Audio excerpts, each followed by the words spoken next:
Mesdames et messieurs, les représentants des ambassadeurs de la République du Burkina Faso, de la République de Côte d'Ivoire, Mesdames et messieurs les représentants des institutions régionales et internationales, Monsieur le directeur de l'Agence française de développement, Monsieur le membre du Conseil scientifique et pédagogique du CESAC, Monsieur le vice-président de l'Alliance FinTech UEMOA, Monsieur le directeur de WAC, l'un de nos grands partenaires, Monsieur le représentant du directeur général de BNI, Monsieur le représentant du directeur général de BDI Côte d'Ivoire, Madame et Messieurs les membres du CODI du CESAC, Mesdames et Messieurs les chefs de département du CESAC, Monsieur le coordonnateur du Centre d'incubation et d'entrepreneuriat CESAC, CIE CESAC, chers professeurs et membres du corps professoral, membres du corps enseignant du CESAC, chers membres du personnel administratif du CESAC, Mesdames et Messieurs les coachs et les mentors dans le cadre de ce programme d'incubation, Mesdames et Messieurs les alumni du CESAC, Mesdames et Messieurs les alumni du programme YALI, chères étudiantes, chers étudiants du CESAC, chers apprenants de la première promotion du programme incubateur du CESAC, Mesdames et Messieurs, en vos rangs et qualités, au nom du Centre africain d'études supérieures en gestion, le CESAC, et en mon nom personnel, j'ai l'immense honneur et la profonde fierté de vous accueillir dans cette maison qui est désormais aussi la vôtre pour l'inauguration officielle du Centre d'incubation et d'entrepreneuriat du CESAC, CIE CESAC, et de tout son premier programme incubateur. Monsieur le représentant du ministre, permettez-moi, avant tout autre propos, de vous adresser, au nom de toute la communauté du CESAC, l'expression de notre plus profonde gratitude pour avoir bien voulu honorer de votre présence cet instant fondateur en représentation de Monsieur le ministre de l'Enseignement supérieur, de la Recherche et de l'Innovation du Sénégal. Nous mesurons pleinement la charge symbolique de votre présence parmi nous. Elle témoigne, au plus haut niveau de l'attention que les autorités sénégalaises portent à l'avenir de notre jeunesse et à l'essor de l'entrepreneuriat africain. Je vous prie de bien vouloir transmettre à Monsieur le ministre l'expression de nos remerciements les plus sincères ainsi que l'assurance de notre engagement constant à servir aux côtés de l'État du Sénégal. Nos remerciements vont également avec une égale considération à messieurs les ambassadeurs de la République de Côte d'Ivoire et de la République du Burkina Faso, ainsi qu'à leurs représentants pour nous avoir fait l'honneur de leur présence à cette cérémonie très symbolique. Chers ambassadeurs, vous incarnez à nos côtés la dimension internationale de cette ambition. Que cette cérémonie scelle entre vos missions et le CESAG un dialogue toujours plus fécond au service de la jeunesse africaine. Nous tenons à remercier tout particulièrement Monsieur le directeur de l'Agence française de développement, dont la présence à nos côtés, ainsi que la prise de parole de tout à l'heure, en sa qualité de partenaire, honore notre institution. Votre témoignage donne à cette cérémonie toute la dimension de partenariat exigeant et fécond qui unit de longue date l'AFD et le CESAG. Mesdames et messieurs, le CESAG est une institution régionale d'enseignement supérieur professionnel en sciences de gestion, dont la signature s'étend désormais sur plus de 40 années d'excellence, d'innovation et de leadership. Placé sous la tutelle de la Banque centrale des États de l'Afrique de l'Ouest et présidé, dont le conseil d'administration est présidé par monsieur le gouverneur de la Banque centrale, le CESAG bénéficie d'une gouvernance solide et d'un ancrage régional unique en Afrique. Nos diplômes, reconnus par le Conseil africain malgache pour l'enseignement supérieur, le CAMES, ouvrent à nos diplômés les portes de l'administration publique, des institutions internationales et des grandes entreprises sur l'ensemble du continent. Le CESAG ne se contente pas d'être une référence africaine. Il s'affirme également comme une école de dimension véritablement internationale.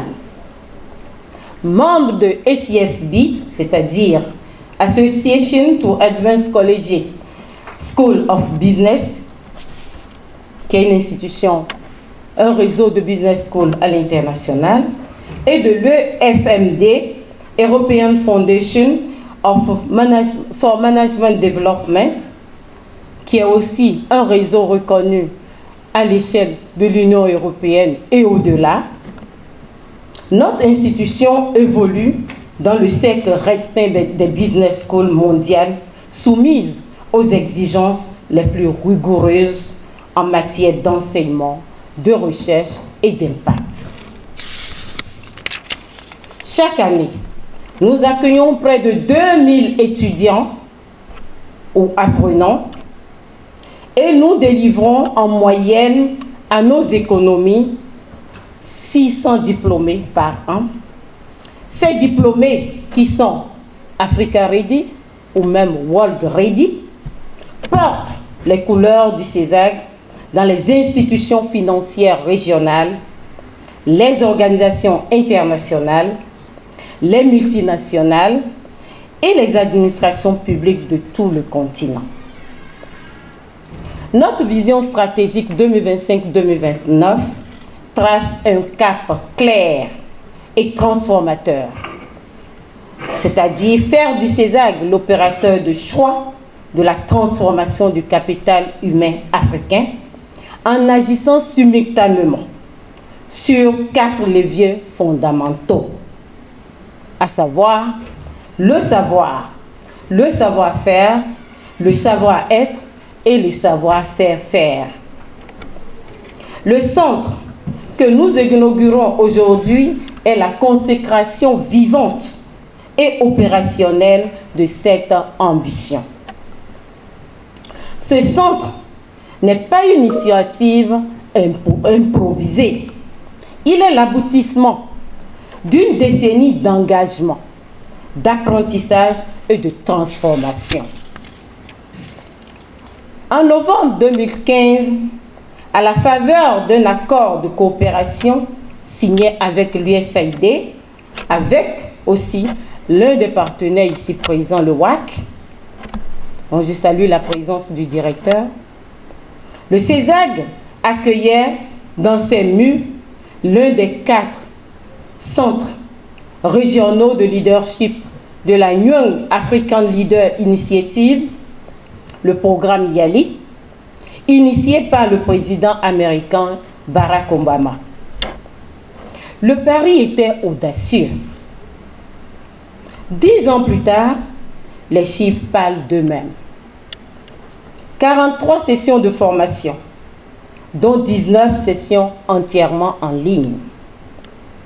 6 344 jeunes leaders formés, accompagnés et inspirés. 25 pays africains représentés. 47% de jeunes femmes parmi les bénéficiaires de ce programme.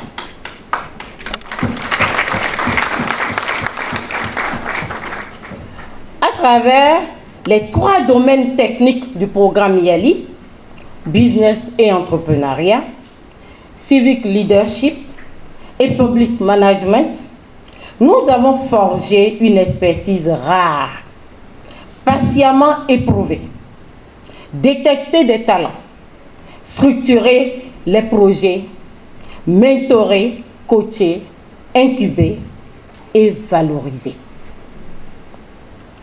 C'est cet héritage reconnu à l'échelle continentale que nous institutionnalisons et amplifions aujourd'hui à travers le Centre d'incubation et d'entrepreneuriat du CESAG, entendu CIE-CESAG. Notre vision tient en une phrase: faire du CESAG bien plus qu'un lieu d'enseignement, mais un véritable écosystème où les idées prennent corps, où les projets se construisent et où les entrepreneurs de demain se révèlent. Dans un monde traversé par les transitions numériques, écologiques et démographiques, une certitude s'impose. La jeunesse africaine ne peut plus se contenter d'attendre l'emploi. Elle doit le créer.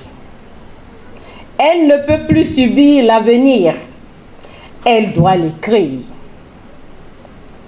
Notre initiative s'inscrit pleinement dans les orientations stratégiques de l'UEMOA à travers la vision 2040 de l'Union et la stratégie Impact 2030 qui place l'entrepreneuriat au cœur de la transformation structurelle de nos économies.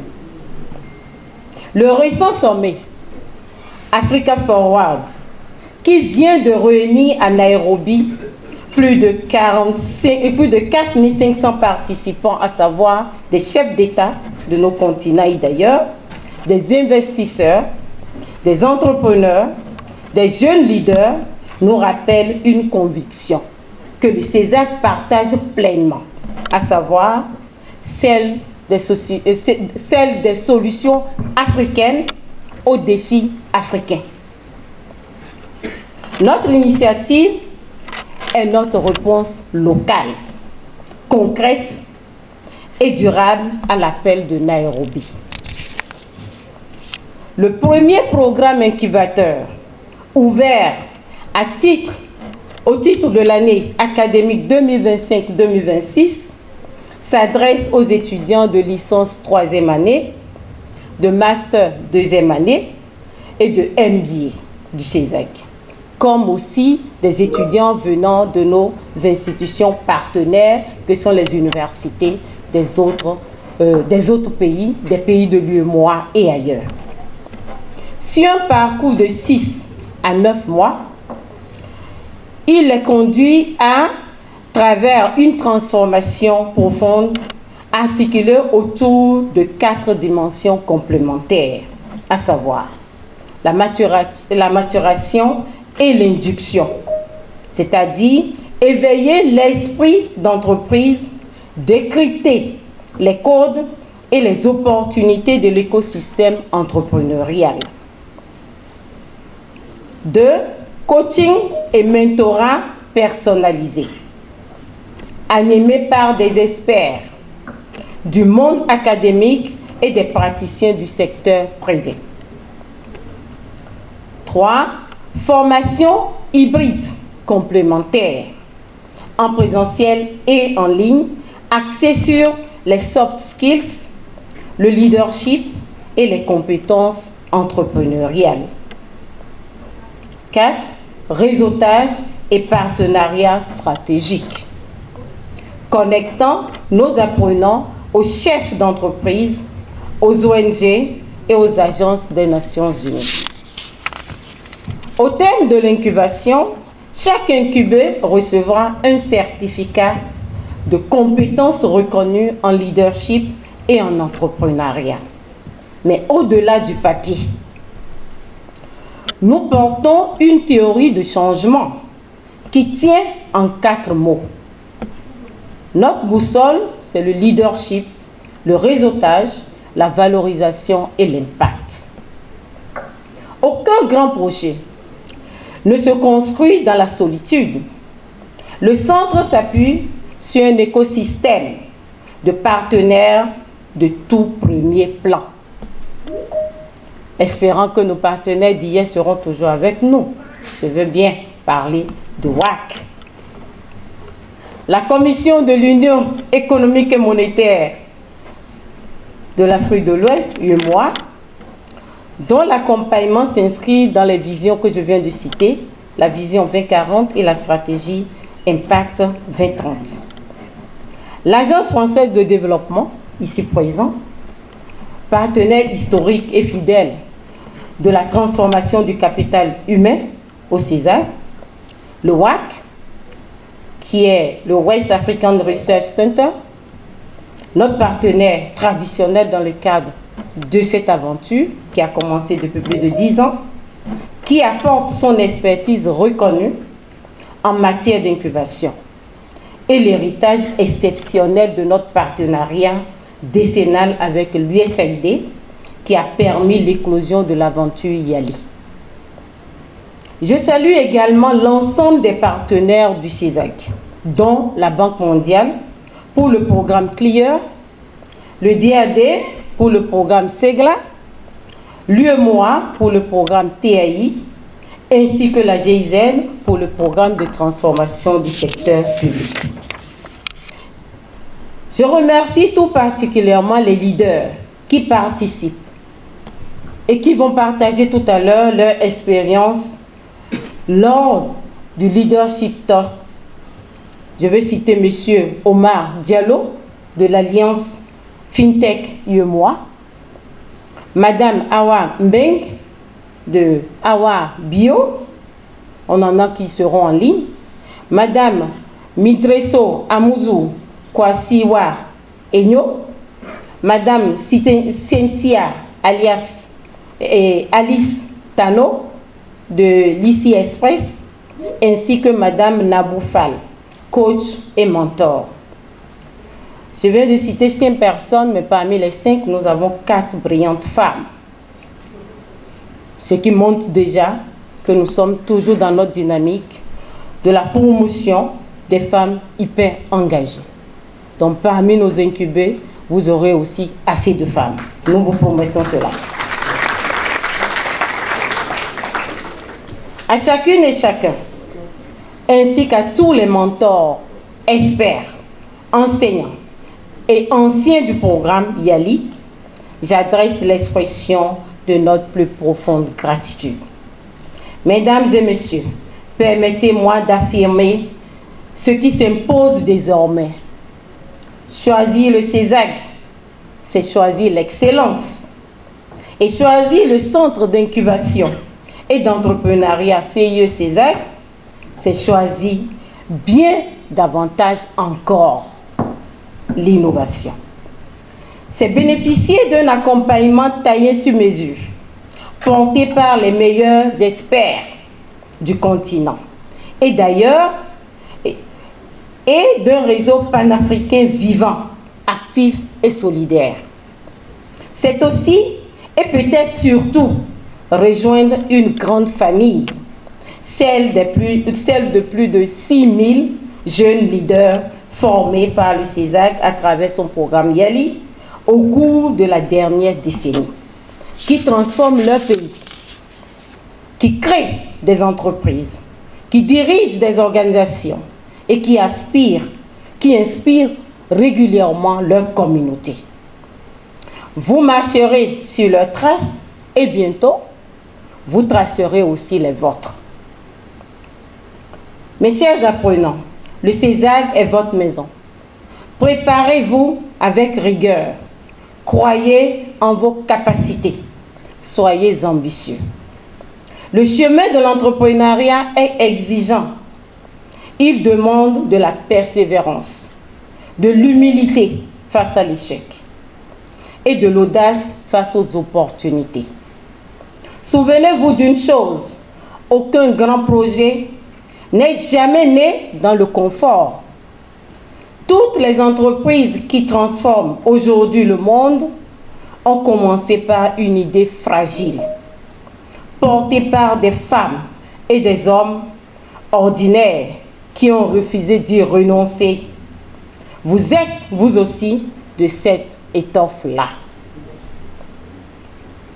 Friedrich Nietzsche écrivait ceci, je cite, « Deviens ce que tu es ».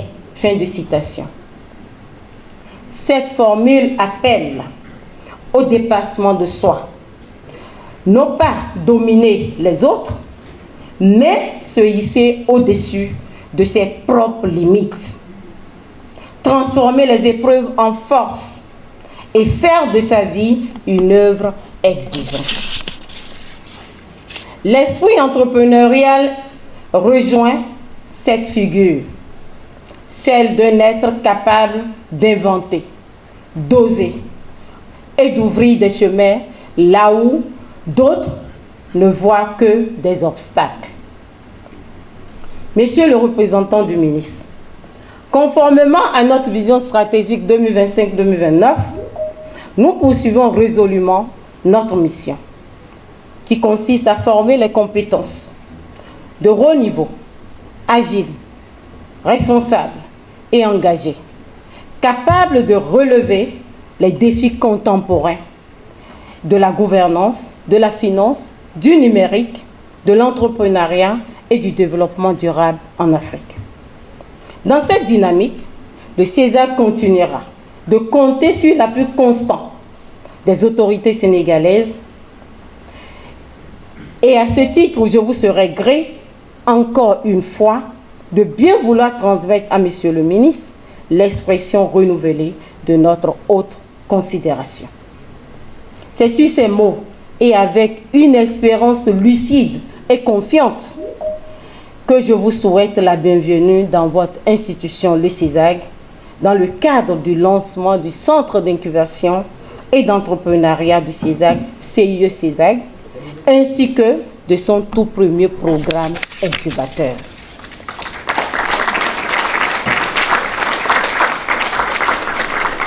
Vive le CESAG, école d'excellence de leadership africain. Vive la jeunesse africaine entrepreneuriale. Je vous remercie.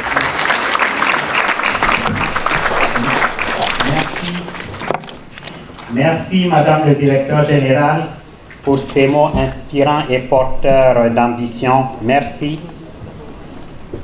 Alors, nous allons poursuivre le cours normal du programme en invitant Dr Bara pour la présentation de la vision, des objectifs et des perspectives du Centre d'incubation et d'entrepreneuriat du programme incubateur du CESAC. Dr Bara, merci. Merci beaucoup, Karim. Pour rassurer Madame le Directeur Général, à l'état actuel des candidatures, nous sommes à 53% de femmes.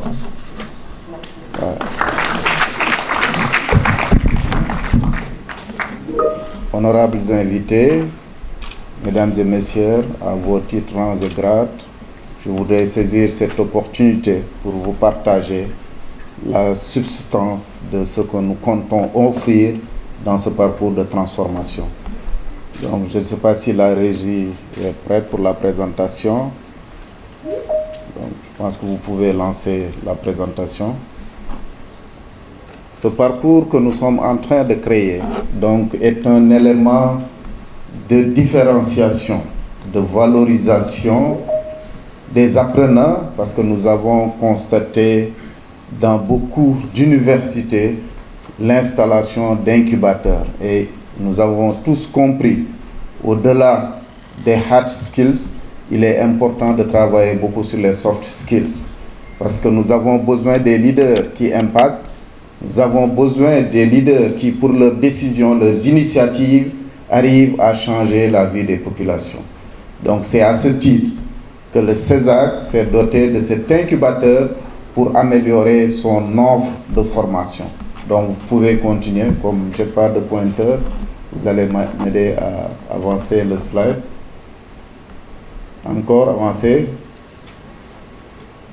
Donc juste en termes d'introduction, je pense que en termes de dividendes démographiques, vous constatez que la population jeune en âge de travailler augmente, ce qui demande un important investissement en emploi, en santé, et ça constitue pour nos pays africains une fenêtre d'opportunité d'investissement. Je pense que c'est ça que le CESAC a saisi en termes de motivation et de justification. L'autre aspect également, c'est ce que j'ai dit en termes d'incubateurs au sein de toutes les universités qui veulent se hisser à un standard de qualité. Ils sont en train d'avoir un incubateur. Ensuite, il y a la vision stratégique du CESAC qui consacre un engagement pour rehausser sa contribution au développement durable en opérant une montée en gamme de qualité de ses services de transformation du capital humain. Et enfin, je pense que Madame le Directeur Général du CESAC a fortement souligné ce programme exaltant et impactant du YALI à travers le continent africain. Parce que ce programme touchait 46 pays de l'Afrique avec plus de 28 000 alumni au sein de l'Afrique. En termes d'objectifs de l'incubateur, c'est de faire des apprenants des profils très opérationnels, agiles et capables d'agir dans un environnement d'enjeux de développement économique et que l'apprenant aura acquis non seulement une multidisciplinarité, mais une transdisciplinarité. On peut être un bon manager, quel que soit le domaine qu'on vous place, on est capable à manager. On peut quitter le pétrole, aller au niveau des mines, aller au niveau de la santé. Il suffit d'avoir des compétences et des aptitudes interpersonnelles pour pouvoir inspirer et miser sur l'impact au sein des communautés. La théorie du changement, le soubassement, le fondement, c'est le leadership. Le réseautage, la valorisation et surtout comment nous pouvons arriver à changer la vie de nos communautés et à changer la vie des populations. Avec toujours une porte d'entrée, une admission qu'il faut filtrer.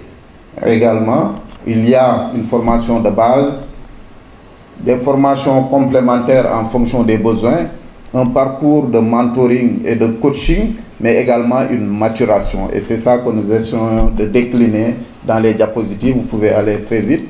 Donc le certificat de compétence, comme vous l'avez vu, ça nous permet, au-delà de ce que les étudiants, les apprenants ont reçu dans le cursus pédagogique, d'avoir des éléments de complément sur le leadership et développer les aptitudes. Slide, s'il vous plaît. Les formations complémentaires sont d'une importance capitale parce que très souvent, pour atteindre un objectif de développement personnel, il est important de miser sur des formations complémentaires. Ça permet d'avoir des profils très opérationnels à la sortie et qui vont être polyvalents et qui sont aptes à insérer non seulement le marché de l'emploi, mais également à avoir des initiatives allant dans le sens de l'auto-emploi.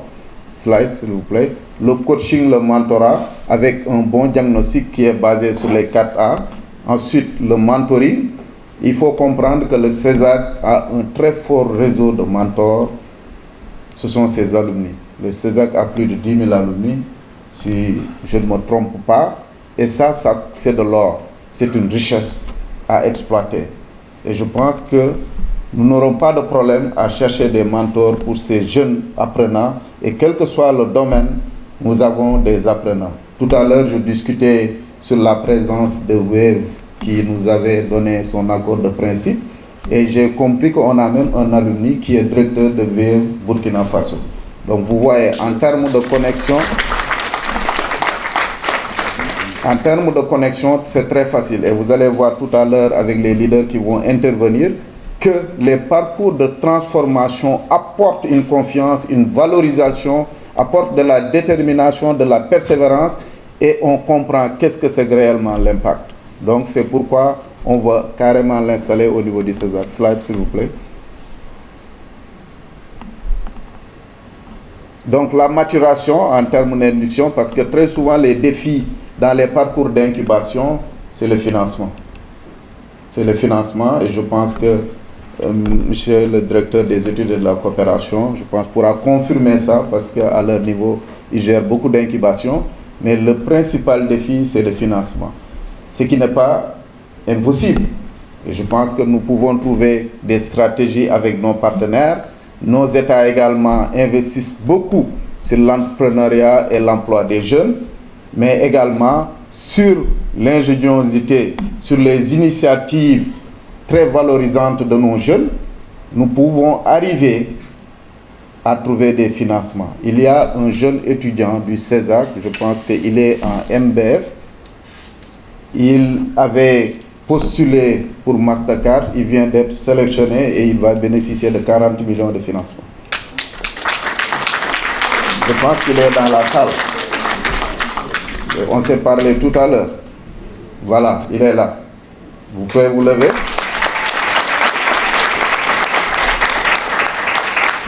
Donc, des initiatives comme ça existent. S'ils sont très bien coachés, mentorés, encadrés, ils vont réussir à obtenir un financement. Donc, il faut montrer la voie. Vous êtes apprenant dans l'incubation, mais vous allez être en même temps mentor et coach également. Slide, s'il vous plaît.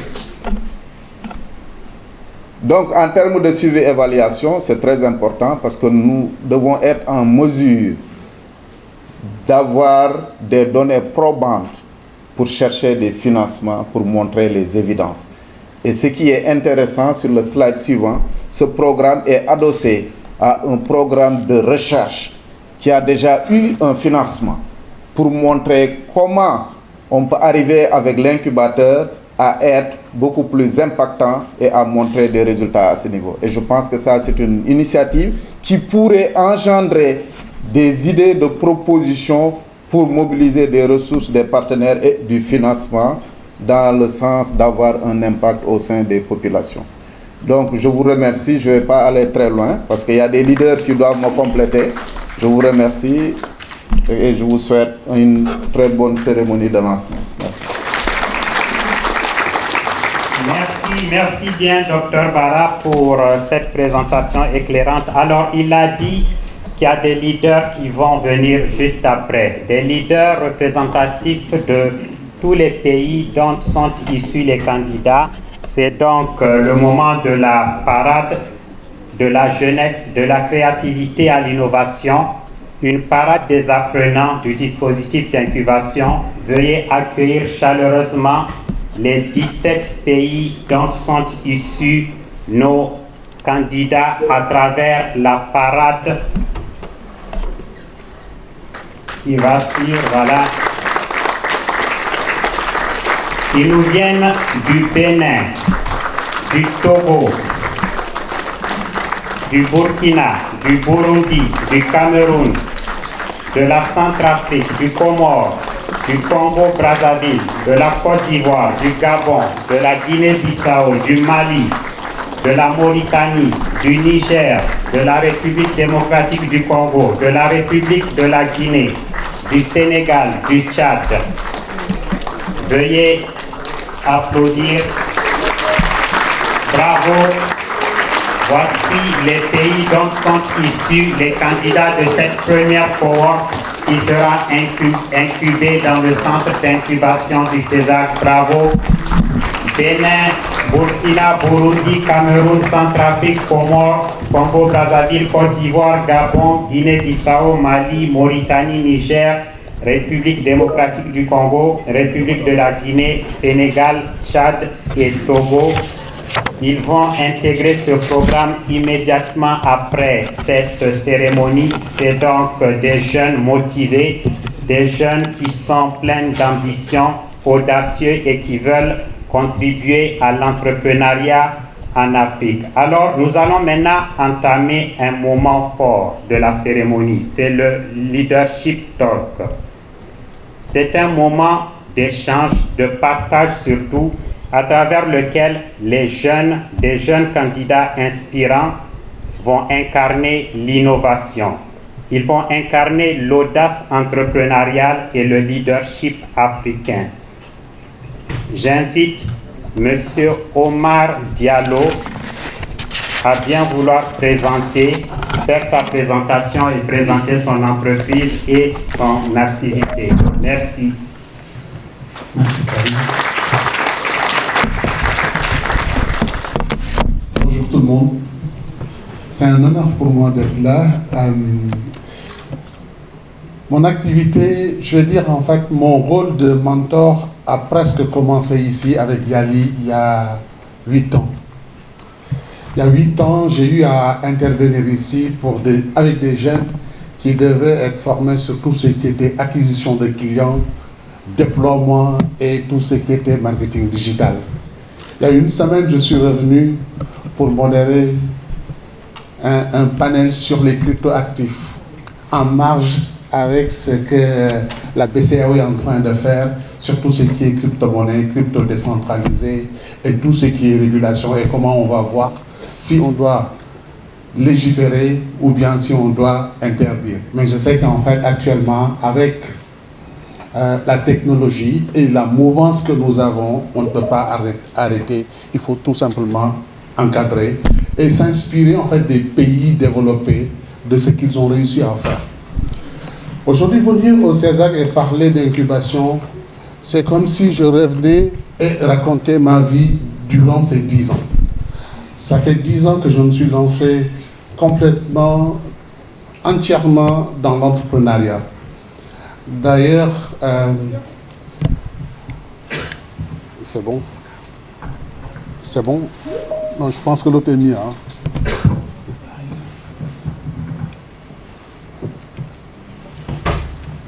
Alors, je voulais faire une présentation sur l'incubation, mais après Michel Ndiaye, ce qu'il vient de nous montrer, j'ai oublié en fait, c'était de la prétention. J'ai oublié que j'étais dans un centre d'excellence où il y a toutes les compétences qui sont réunies. Donc, je sais que je vais faire des inputs avec Michel Ndiaye, mais je ne vais pas faire ma présentation, mais je vais tout simplement intervenir sur en fait l'encadrement. Pourquoi aujourd'hui il est important d'être encadré quand on est aujourd'hui étudiant. Je dis quand même aujourd'hui quand on est un entrepreneur aguerri, abouti, on a besoin d'être encadré. Et qui parle d'incubation parle de mentorat. Qui parle d'incubation parle de formation. Madame le directeur général tout à l'heure a dit quelque chose de très important. Dans ce genre de centre d'excellence, qu'est-ce que en fait vous pouvez apprendre? On vous donne le savoir. On vous donne le savoir-faire. On vous donne le savoir-être, mais on vous donne le savoir-faire faire. Quand vous êtes leader, quand vous êtes manager d'une boîte, vous allez tout le temps avoir besoin du savoir-être. Tout le temps avoir besoin du savoir-faire faire. Pourquoi le savoir-faire faire et que je n'ai pas cité le savoir-faire et le savoir? C'est parce que le savoir-faire faire aujourd'hui résume les deux premiers. Mais le savoir-être, c'est cette humilité que vous aurez de fréquenter des personnes et d'apprendre de ces personnes-là et que ça vous permette demain de savoir comment sortir de certaines situations. Nous ne sommes pas des gens qui roulons sur l'or, mais nous avons cette indépendance de pouvoir raconter nos échecs. Tout le monde ne peut pas raconter ses échecs. Et moi, je dis souvent, il n'y a pas d'échec. C'est un apprentissage. L'échec, c'est quand vous tombez 7 fois et que vous vous relevez 7 fois. Mais quand vous tombez 7 fois et que vous relevez 8 fois, vous n'avez pas échoué. Vous êtes toujours en train de voir comment faire pour y arriver. Nous avons réussi à créer une association dans les 8 pays de l'UMOA qui s'appelle Alliance FinTech UMOA. Vous aurez compris que mon travail, c'est les FinTech. Je suis dans les FinTech depuis 2008. Je fais partie de l'un des premiers formateurs de Orange Money en Côte d'Ivoire. Ensuite au Sénégal, je l'ai fait au Niger. Alors, tout à l'heure, quand je voyais les futurs pensionnaires de l'incubateur Paradis, j'ai souri parce que j'ai vécu dans tous ces pays-là au minimum 2 mois. Et ça m'a fait tellement plaisir. Et j'adore raconter ces anecdotes-là parce que quand vous sortez et que vous revenez dans votre pays, c'est inestimable. Ce n'est pas un diplôme, mais c'est plus qu'un diplôme. Vous apprenez quelque chose de super important, c'est l'expérience et le savoir-être. C'est quelque chose que vous ne pouvez pas avoir dans une école. C'est quelque chose que vous ne pouvez pas acheter. Et j'exhorte les personnes qui sont de CESAC et qui auront à fréquenter cet incubateur-là, à s'armer d'humilité et de patience. Des fois, vous avez en face de vous une personne qui prétend vous apprendre quelque chose alors que vous vivez dans cette chose-là depuis 20 ans. Mais si vous n'avez pas l'humilité, vous ne saurez pas aujourd'hui de quoi il retourne. Parce que vous aurez toujours l'impression d'être dans votre métier, dans votre domaine. Alors que souvent, quand on est dans notre domaine, on a le nez sous le guidon, on ne voit pas ce qui se passe ailleurs. Donc, tout à l'heure, quand quelqu'un disait qu'un bon manager, c'est quelqu'un qui quitte le pétrole pour aller dans les mines, qui quitte les mines pour aller dans les fintech, c'est vraiment la réalité. Et je vous remercie.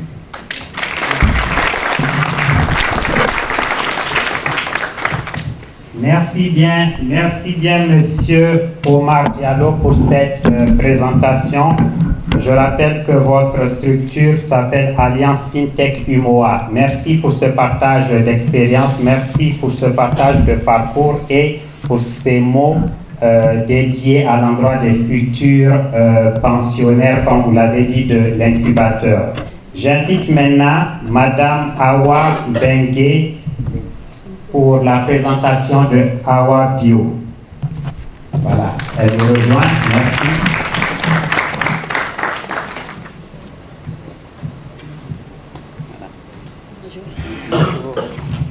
Bonsoir tout le monde.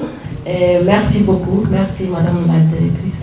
Merci chers invités, les représentants du ministre et ainsi que les ambassadeurs et les étudiants et les futurs grands leaders que vous êtes.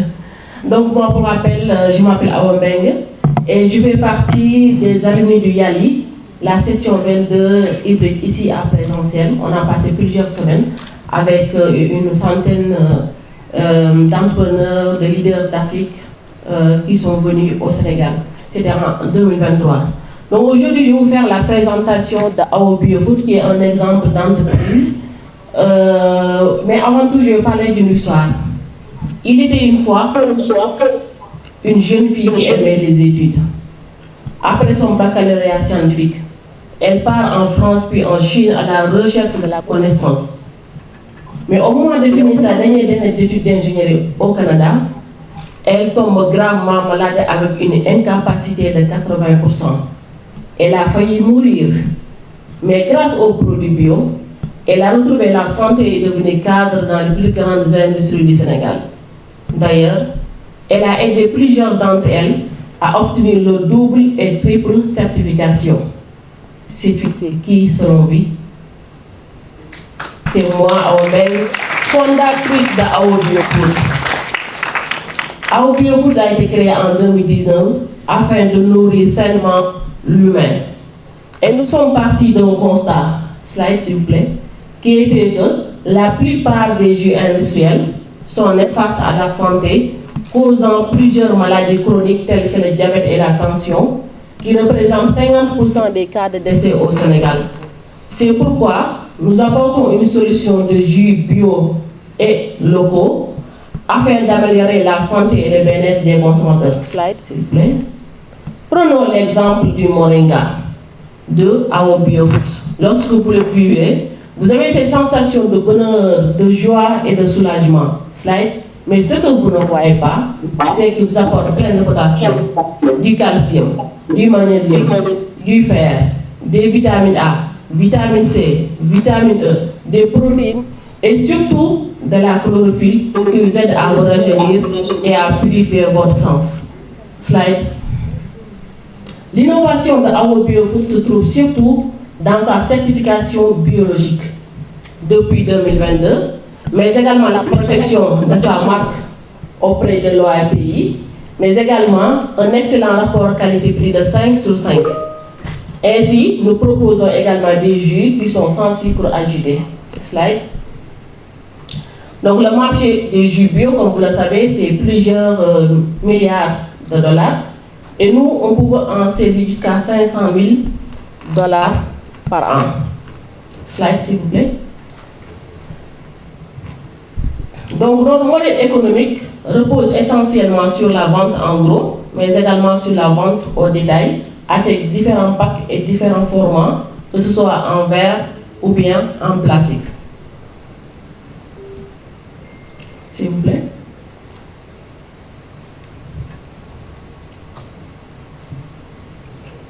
Donc, c'est bon. Nous servons pratiquement 1 millier de clients particuliers, mais également une douzaine de clients B2B, à savoir des plateformes de vente en ligne, ou bien des restaurants, ou bien des revendeurs.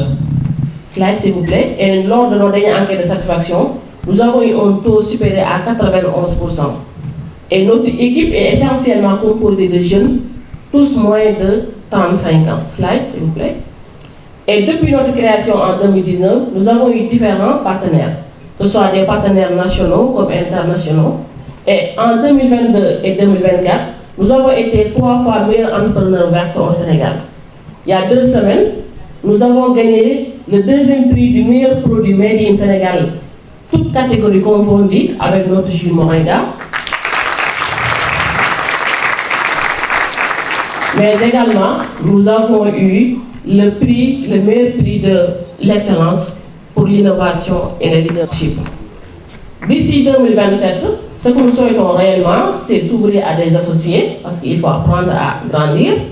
Mais également, ce que nous voulons, c'est aussi avoir d'autres certifications, comme la certification ISO pour les marchés internationaux. Par rapport à nos impacts, ils sont essentiellement orientés sur les objectifs de développement durable 2, 3, 8, à savoir la lutte contre la faim, puisque nos jus apportent jusqu'à hauteur de 30% des besoins quotidiens nutritionnels du corps, mais également la bonne santé et le bien-être, puisque nous luttons contre les maladies telles que le diabète et la tension, mais également nous sommes une source de revenus pour les différents acteurs, que ce soit les producteurs ou les employés, qui sont en général rémunérés à hauteur de 35% supérieur par rapport aux grandes industries locales. Nous vous remercions de votre attention en vous disant que l'aventure continue et que chacun profitera de nos jus certifiés bio au quotidien, parce qu'avec AO Biofood, la nature s'exprime. Merci bien, Madame Awa Bio. Merci bien pour la présentation de Awa Bio. Alors, nous allons bien, dans un moment, écouter... prévu.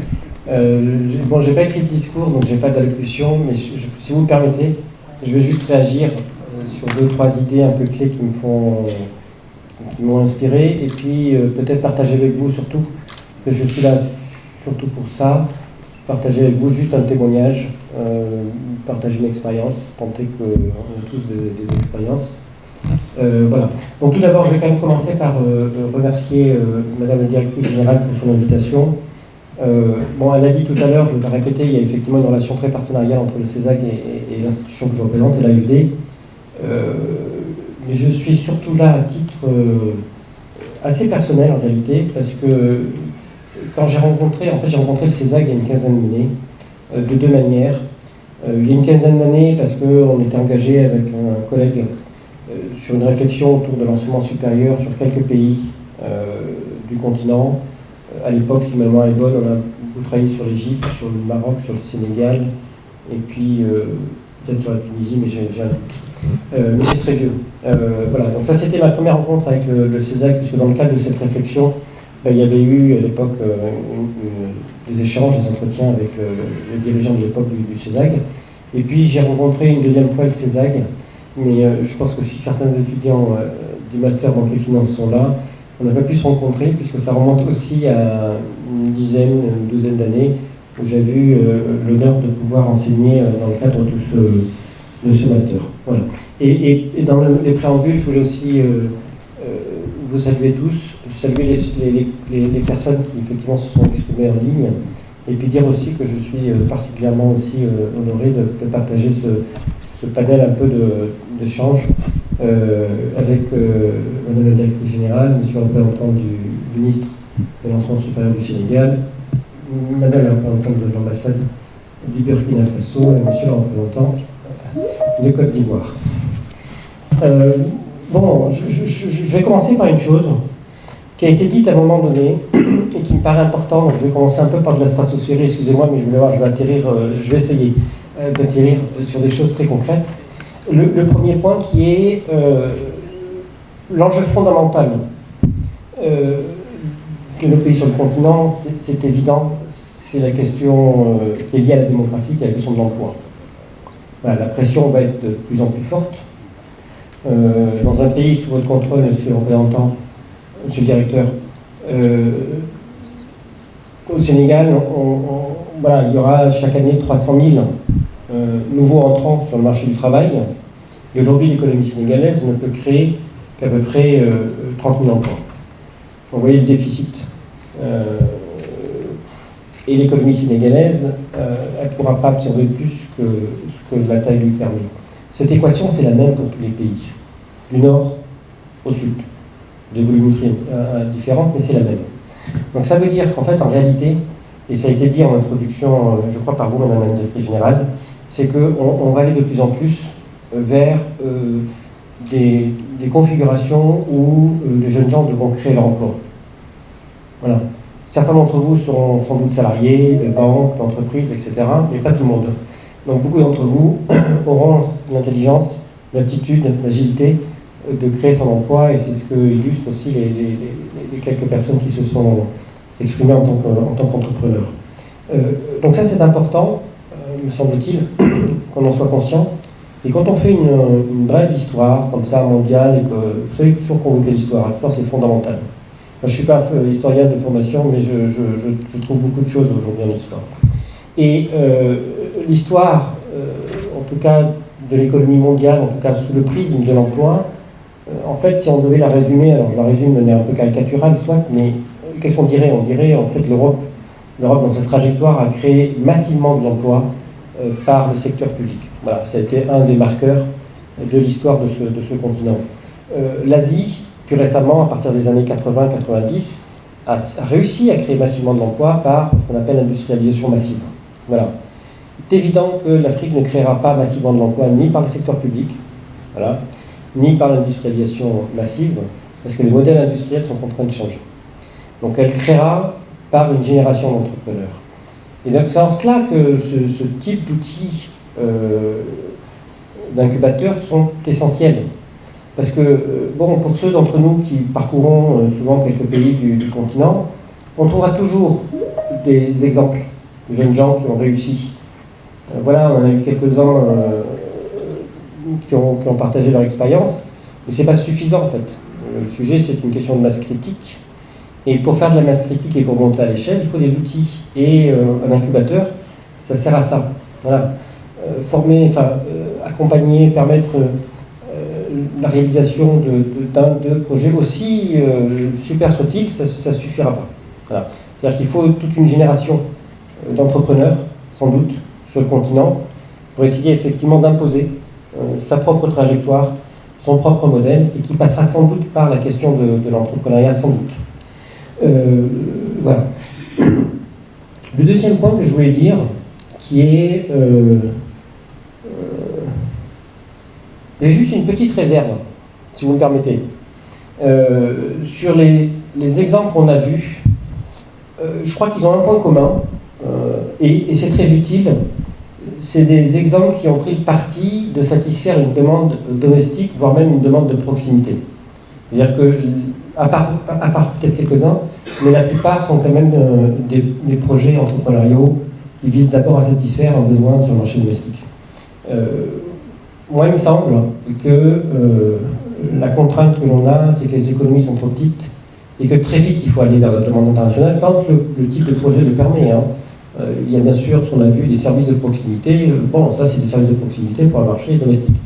Mais pour les autres projets, donc pour les personnes qui participent à ce programme d'incubateur et qui ont peut-être, je l'ignore, excusez-moi, mais qui ont peut-être des projets qui sont adaptés, visez très vite en fait la demande internationale. Il faut court-circuiter la demande domestique lorsque votre projet a un potentiel de demande internationale.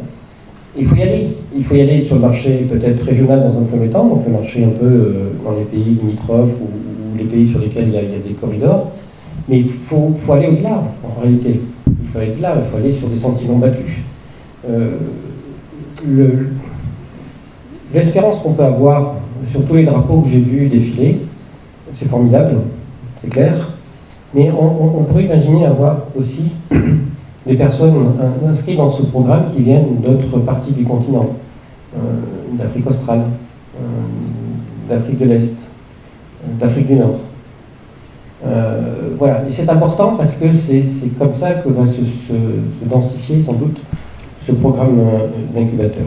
Alors les incubateurs, bon, tout a été dit. En fait, en réalité, moi je dis ce que je pense et ce que, voilà, un peu quelques idées, et je vais essayer de ne pas être trop long, mais tout a été dit en réalité, tout a été dit par les uns et les autres.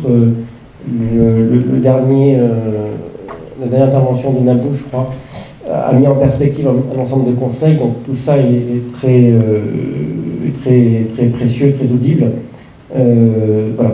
Il y a une deuxième chose aussi qui me paraît importante, que je n'ai pas entendue, c'est comment vous allez gérer les uns et les autres l'utilisation de ce qu'offrent aujourd'hui les nouvelles technologies. Bon, j'ai vu dans un slide d'intelligence artificielle, on n'en a pas trop entendu. Il est évident que l'intelligence artificielle va changer un petit peu le monde dans lequel on vit. Et ça va changer aussi la manière avec laquelle vous allez développer des projets entrepreneuriaux, ça va changer aussi la manière avec laquelle ça va susciter des opportunités, et ça va peut-être fermer certains portes, ça va détruire de l'emploi aussi, et détruire du business aussi. Voilà, vous voyez bien. Si ça vous intéresse, il y a un très bon ouvrage qui met en perspective tout ça, donc c'est un conseil de lecture en même temps. C'est un bouquin qui a été fait par Kay Foley.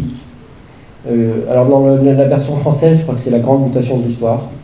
Et en fait, c'est très intéressant parce que c'est un type qui a évolué dans la Silicon Valley, donc aux États-Unis, lui-même étant chinois. Et à un moment donné, il est parti des États-Unis en Chine, toujours dans la tech. Et dans son bouquin, il fait un peu la comparaison des trajectoires entre la tech en Chine et la tech aux États-Unis. Bon, je ne déflore pas, je n'ai pas le temps de dire qu'est-ce qu'il dit de tout ça, mais à mon avis, c'est très intéressant. Et il dit une chose, il dit, voilà ce que l'intelligence artificielle va offrir en opportunité, et voilà ce qu'elle va, enfin, les portes qu'elle va fermer, et les emplois qu'elle va détruire. Ça va être monumental. L'effet, c'est pas juste rien, quoi. C'est énorme. Donc, lisez ce bouquin. Moi, je l'ai apprécié quand je l'ai lu, j'ai appris des choses. Et c'est important aussi que dans vos réflexions entrepreneuriaux, posez-vous la question de en quoi ça va améliorer mon business, en quoi ça va accroître ma valeur ajoutée, etc., etc. Sur les aspects incubateurs, bon, ça a été dit, donc je ne vais pas répéter. Enfin, vous avez dit, un incubateur, c'est très bien, ça permet aussi de transformer les idées. C'est très bien qu'un incubateur soit dans une école ou une université, parce que ça permet effectivement aussi d'associer, un peu de vulgariser, d'introduire aussi de la pédagogie. Ça permet aussi de mettre en réseau, donc tout ça a été dit. Moi, mon expérience très personnelle, mais vraiment très personnelle. Alors je ne me suis pas présenté dans ma personne parce que c'est pas intéressant et c'est pas important, mais il se trouve que dans mon expérience, j'ai été coach pour une association en France qui s'appelle Le Carton du Talent. Alors j'imagine que vous avez tous des cousins, des frères, des personnes que vous connaissez en France. En fait, cette association, elle avait été créée pour une raison qui était un peu l'esprit de l'incubateur. Alors, différemment, c'est que le constat était que beaucoup de diplômés d'origine, alors pas des Africains en France, mais disons d'origine africaine puisque c'est les grandes masses, d'Afrique du Nord, d'Afrique de l'Ouest notamment, enfin d'Afrique francophone en particulier, en dépit du fait qu'ils soient diplômés d'enseignement supérieur, ne trouvent pas d'emploi. Voilà. Bon, il y a plein de choses qui expliquent, on ne va pas rentrer dans ce débat-là, il y a plein de choses qui expliquent. Il y a une chose qui explique, qui est fondamentale et qui explique la création de cette association, c'est le déficit de capital social. Voilà, quand vous êtes issu de l'immigration, vos parents sont venus comme ils ont pu, et donc ils ne vous ont pas transmis un capital social, et vous-même vous n'avez pas de capital social, parce que ça se construit dans le temps, c'est ce qui a été dit par Alois, ça a été dit par Nabou tout à l'heure. Donc cette histoire de capital social, elle est importante. Et donc si l'incubateur peut vous permettre d'accroître, d'approfondir votre capital social, c'est un des critères fondamentaux de la réussite de votre projet entrepreneurial. Voilà. Ça a été dit, vous ne pouvez pas le faire seul. On s'enrichit que du lien social, voilà, des interactions qu'on peut avoir avec les uns et les autres, et on n'apprend que des autres, on n'apprend pas de soi. Dès qu'on pense qu'on apprend de soi, en fait on s'enferme dans l'isolement. Donc il faut continuer à apprendre des autres. Et vous avez un actif stratégique ici au CESAC, pour le connaître un petit peu, parce que comme je disais, je ne suis pas complètement étranger au CESAC, donc j'ai vu, j'observe et je vois un peu comment le CESAC fonctionne. L'actif stratégique du CESAC qui est, à mon avis, à la disposition aussi de l'incubateur, qui est son réseau d'alumni. Quand vous regardez les jeunes gens que vous croisez ici et là, ben, vous en avez partout, dans le secteur bancaire, dans le secteur des entrepreneurs, dans les ministères, etc. Et ça, je pense que la connexion de ce réseau, la structuration de ce réseau au service de l'incubateur, ce sera pour vous un levier fondamental. Voilà, et n'hésitez pas aussi à mobiliser voilà, un peu les sympathisants, les partenaires du CESAG. Je le dis comme ça, mais moi je suis à votre disposition en réalité pour à un moment donné accompagner comme je l'ai fait. J'ai fait depuis 10 ans en fait avec cette association de Carton du Talent. Et je vois pas, enfin, je suis à votre disposition si c'était utile de le faire aussi pour cet incubateur. Dernière chose, pour ne pas être trop long, parce que je n'ai pas prévu de discours, donc excusez-moi si c'est un peu décousu. Je voulais insister sur une dernière chose. Je vais y aller aussi, s'il vous plaît, si vous me permettez, par mes conseils, mais voilà. Nabou l'a fait très bien, donc je ne sais pas ce que je peux rajouter de plus à Nabou, mais je vais le faire moi de ce que je pense. Je crois qu'il y a deux choses fondamentales qui sont importantes à comprendre. L'une, c'est ce que j'ai dit tout à l'heure. C'est, objectivement, moi c'est ma certitude, le monde dans lequel on sera dans 5 ans, dans 10 ans, il sera différent du monde d'aujourd'hui. Vous voyez qu'il y a une accélération des mutations, une recomposition qui est incroyable, qui va très vite et qui change beaucoup les choses. Moi je suis issu d'une génération qui est un peu plus, qui est celle d'avant vous, et j'ai toute ma vie l'impression d'avoir vécu dans un environnement très stable. Voilà, il n'y a pas de grosse différence entre le moment où j'ai eu 20 ans et le moment où j'ai eu 40 ans. J'ai eu l'impression d'être quand même dans le même monde. Aujourd'hui, entre il y a 5 ans et maintenant, on a l'impression quand même que les choses changent beaucoup.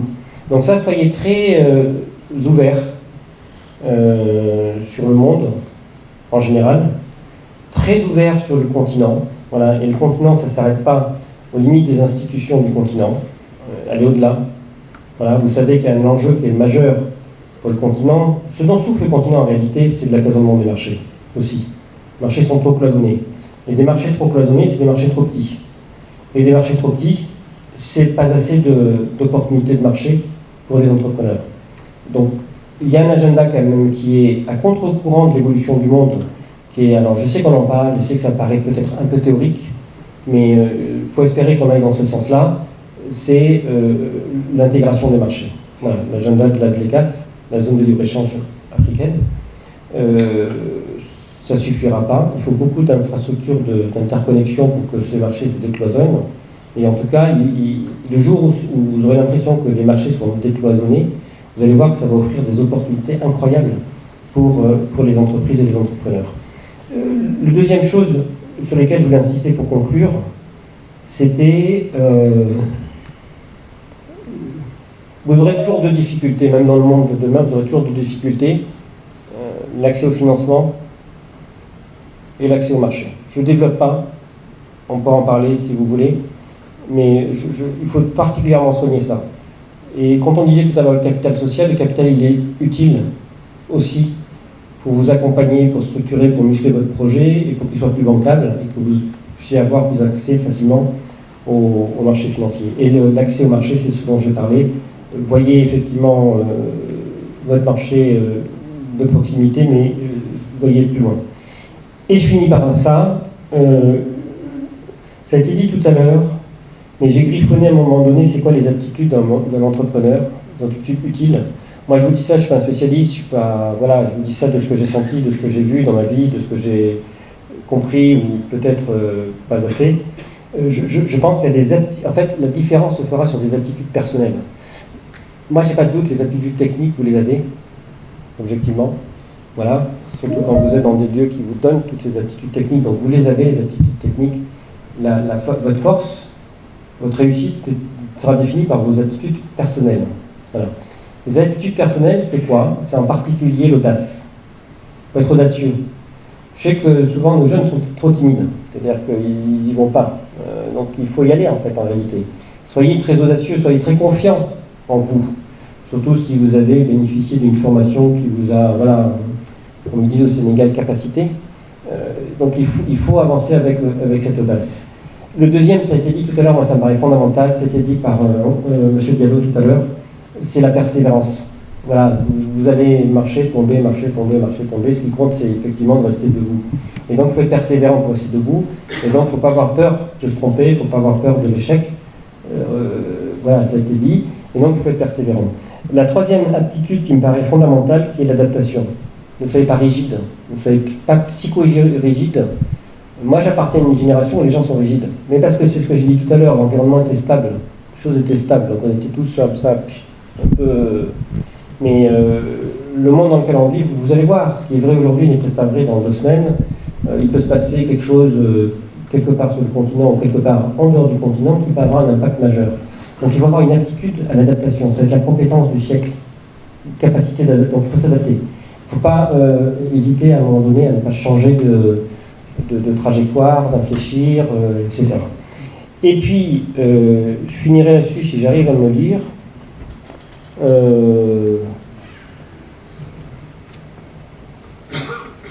Non, voilà, j'ai dit la confiance, je finis sur la confiance. Donc soyez confiants en vous. Félicitations pour les projets qui ont été présentés. Voilà, bravo aussi au CESAC pour cette initiative. Et donc voilà, à votre écoute, à votre disposition, et bon courage pour la suite.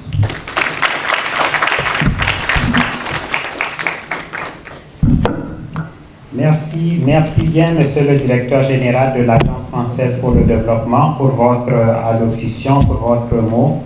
Alors, permettez-moi de remercier Son Excellence Monsieur Seydou Meiga, ambassadeur du Burkina Faso, d'avoir accepté l'invitation de Madame le Directeur Général et d'inviter sa représentante à bien vouloir prendre parole. Merci.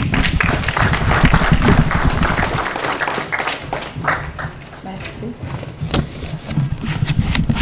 Bonsoir à tous. Avant tout propos, permettez-moi de vous présenter au nom de Son Excellence Monsieur l'ambassadeur du Burkina Faso ses excuses pour son absence ce soir. Il a bien voulu être présent, mais malheureusement pour des contraintes de dernière minute, vraiment de dernière minute, il n'a pas pu effectuer le déplacement et il m'a demandé de le représenter.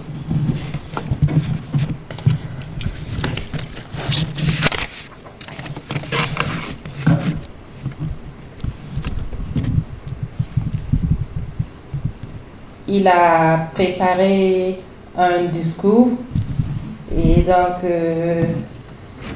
je m'en vais le lire.